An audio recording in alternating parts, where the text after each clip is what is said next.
Hello সবাইকে, আশা করছি সবাই ভালো আছো। চলে এসেছি আর একটা ছোট্ট ব্লগ নিয়ে।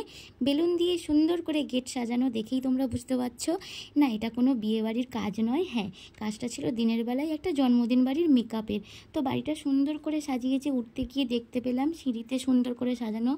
আর আমি তো দেখলাম, তারপরে রুমে গিয়ে দেখছি সুন্দর করে বেলুন দিয়ে সাজিয়েছে। তো যাকে মেকআপ করব সে এখনও এসে বসেনি, তাই তার রুমটাকে সুন্দর করে সাজিয়েছে বেলুন দিয়ে, সেটাই তোমাদেরকে দেখিয়ে দিলাম। এই যে মা তারাকেও দেখতে পেলাম। তারপরে এই যে বার্থডে গার্ল চলে এসেছে, তোমরা দেখতেই পেলে ওর বিফোর লুকটা। তারপর সব স্টেপ বাই স্টেপ আমি মেকআপ করতে শুরু করলাম।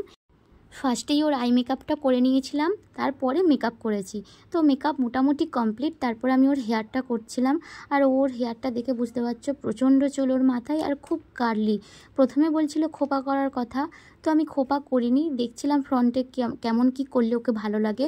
ও পুরোপুরি আমার ওপরে ছেড়ে দিয়েছিল। ওর বাড়ির লোকও কিছু বলে দেয়নি, বলছিল লেহেঙ্গা পরবে যেহেতু, ও লেহেঙ্গার সাথে যেটা মানাবে সেটা করে দিতে।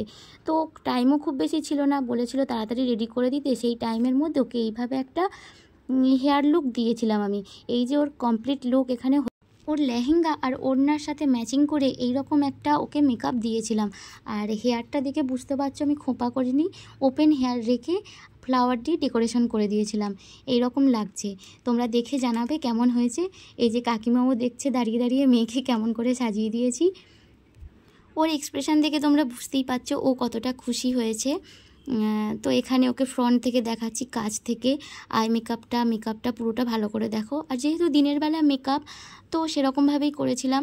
খুব একটা হেভি বেস আমি করিনি, লাইটের উপরে রেখেছিলাম।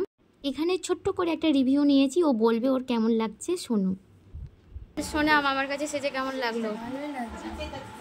পছন্দ হয়েছে? যেহেতু গরমের সময় দুপুরবেলা, ও সেই জন্য চুলটাকে খোপা করতে চেয়েছিল, কিন্তু তখন তো রেমাল আসবে বলে তোড়জোড় করছে, তাই ওয়েদারটা একটু ঠান্ডা মতো হয়েছিল। সেই কারণে আমি বলেছিলাম চুলটাকে তাহলে খোলাই থাক, খুলেই রেখে দিই, এইভাবে ফ্লাওয়ার দিয়ে ডেকোরেশন করে দিই। তো যাই হোক, ওকে এইভাবে ওড়নাটা ড্র্যাপিং করে পুরোটা বললাম একটু ঘোর, আমি একটু দেখিয়ে দিই তোকে কীভাবে ওড়নাটা পরিয়েছি। তো ও সেই মতো ঘুরলো। ও তোমাদেরকে তো বলাই হয়নি, এটা ছিল 26 মে রবিবার দুপুরবেলার কাজ। তো কাজটা সবই কমপ্লিট। এবার বার্থডে গার্লের সাথে একটু ক্লিপ নিয়ে নিলাম, ওকে হ্যাপি বার্থডে জানিয়ে। তারপরে আর কি টাটা বাই বাই করে চলে এলাম। সবাই বলো কেমন লাগছে। দেখা হচ্ছে নেক্সট ব্লগে।